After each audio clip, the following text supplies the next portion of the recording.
Here I am at Rodborough Croquet Club on a lovely but cloudy day towards the end of April, and here I am, sir. Hello there. I'm Don Gaunt. Thank you, John. And how long have you been a member of the club? I've been a member almost since the beginning, about 23 years. 23 years. Well, could you tell us any of the high points of those 23 years, please? Well, certainly a high point has been very recently last year when the Bear of Rodborough team won the Intermediate South West Federation League. And many people in the community won't know about the Croquet Club, so how far does the league stretch, please? It's basically southwest England. It goes up as far as Worcester and right down to Penzance. And could you, as you look around yourself here at the ground, would you like to describe the scene, the trees and everything to people? Well, we think that this is one of the most scenic clubs in the country, because you've got a delightful country house, as I'm standing looking at the moment, all in full Cotswold stone, the Bear of Rodborough Hotel, and then behind me is the lawn, which has been looked after ably by our groundsman Nick Hurst, and over to my left is the Croquet Pavilion, which people like to sit and watch the exciting games.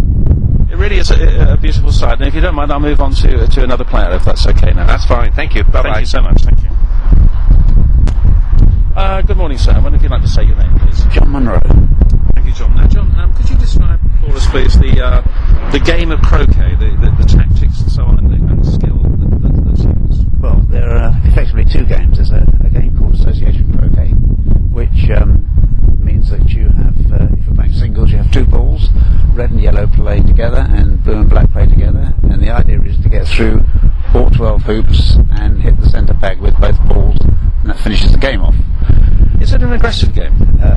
Well, not really. I think the problem here is that too many people think of the old Alice in Wonderland syndrome, you see, and no, it's not. It's a tactical game, and the old concept of putting your foot on the ball and hitting into the shrubbery has long gone now. So no, it's not an aggressive game. It's just a game that people obviously try to win, but it's a combination perhaps of snooker and chess, I would say. A combination of snooker and chess, yeah. Could you build on that one, please? Right, certainly. Well, I mean, okay, you've only got 4 balls as opposed to the number of snooker balls, but the idea is to get the balls in the right position and to think ahead all the time. So you're planning, at least 1, maybe 2 shots ahead the whole time, and getting the balls into a position where you can use them to create a break where you can run as many hoops as you can.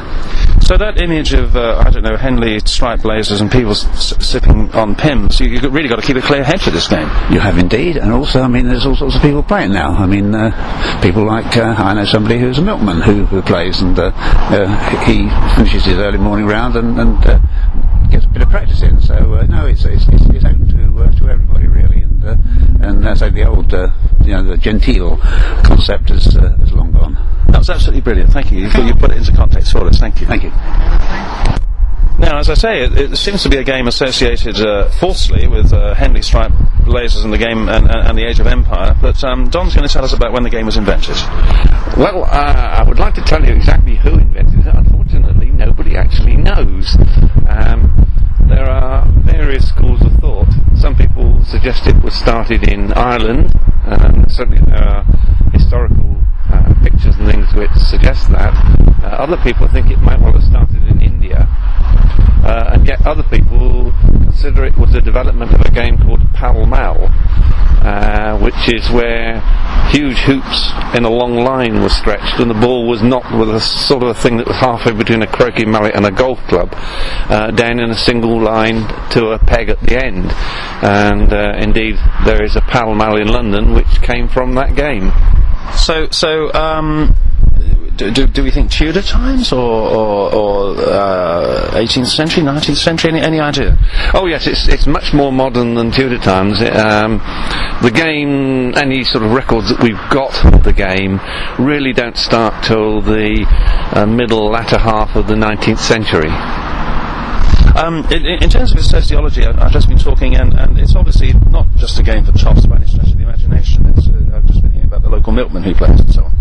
No, it's not indeed. In fact, the really top players are in their late 20s, early 30s, and it is a game which is rightly considered to be one in which all people of all ages and both sexes can play on equal terms. Yeah, that's very well put. So it's as you say, a game for both genders or all sexes that people can play on equal terms. And would you like to describe, Don, one of the best games you've been involved in, and why that would be such a good game? Well, I've been playing for many years, and I can remember lots of exciting games. The most exciting part of a game is, not unsurprisingly, the finish, and many is the time I've seen